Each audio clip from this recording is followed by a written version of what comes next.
അവിടെയും താഷിയുടെ ഒരു manipulation strategy എല്ലാം പുറത്തെടുത്തു. ബിഗ് ബോസ് മലയാളം സീസൺ 8 അഗ്നി പരീക്ഷ 12ാമത്തെ എപ്പിസോഡിൽ 12 കണ്ടസ്റ്റന്റുമായിട്ട് തുടർന്നുകൊണ്ട് പോവുകയാണ്. എലിമിനേഷൻ ഇല്ല. ആദ്യമെല്ലാം എല്ലാ ദിവസവും 4 കണ്ടസ്റ്റൻസിനെ വീതം എലിമിനേറ്റ് ചെയ്തിരുന്നു. പക്ഷെ ഇനി യൂസർ വോട്ടിംഗ് സ്റ്റാർട്ട് ചെയ്തതിന് ശേഷം എലിമിനേഷൻ ഇല്ല. അത് വീക്കിലി ബേസിലായിരിക്കും ഇനി വരുന്ന എലിമിനേഷൻ.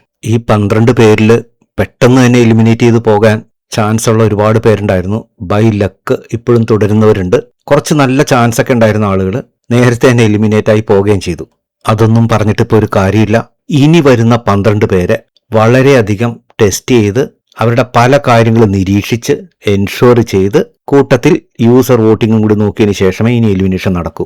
ചുരുക്കം പറഞ്ഞാൽ സാധാരണ ബിഗ് ബോസ് സീസണിലുള്ളതുപോലെ ഡെയിലി ടാസ്ക് ഉണ്ടാവും. വീക്കിലി ടാസ്കിന് പകരം ഇവിടെ എല്ലാ ദിവസവും ഡെയിലി ടാസ്ക് മാത്രമേ ഉള്ളൂ.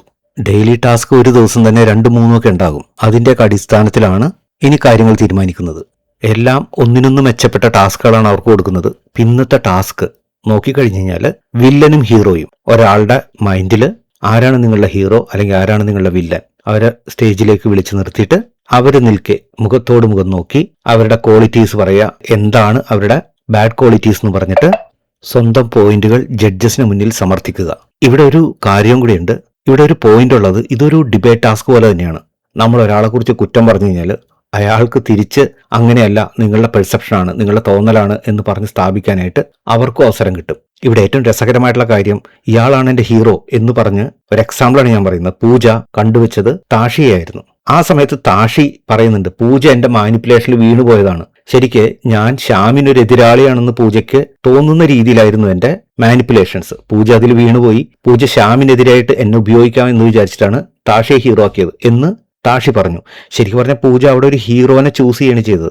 അവിടെയും താഷിയുടെ ഒരു മാനിപ്പുലേഷൻ സ്ട്രാറ്റജി എല്ലാം പുറത്തെടുത്തു. പൂജ അവിടെ ശരിക്കും പറഞ്ഞാൽ പെട്ടുപോവുകയാണ് ഉണ്ടായത്. അതുപോലെ ഹീറോസും വില്ലനും എല്ലാം തിരിച്ചും മറിച്ചും എല്ലാം അവരവരുടെ അഭിപ്രായങ്ങൾ പറയുന്നത് കണ്ടു.